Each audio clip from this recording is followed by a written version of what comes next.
আপনি কি জানেন বাংলাদেশের কতজন লোক তামাক সেবন করে? সংখ্যাটি শুনলে আপনি চমকে যাবেন। বাংলাদেশের মোট তামাক ব্যবহারকারীর সংখ্যা প্রায় 3,78,00,000। তুলনা করতে চান, পুরো অস্ট্রেলিয়ার জনসংখ্যাই হলো 2,70,00,000-এর মতো। অর্থাৎ একটি আস্ত মহাদেশের জনসংখ্যার চেয়ে বেশি সংখ্যক মানুষ আমাদের দেশে তামাক নেশায় আসক্ত।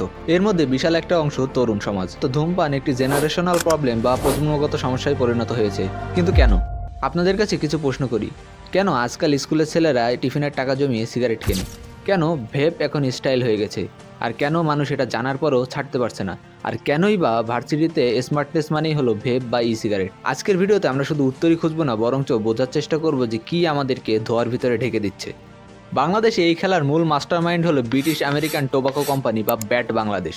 হ্যাঁ, এটা সেই কোম্পানি যারা নিজেদেরকে টপ এমপ্লয়ার দাবি করে।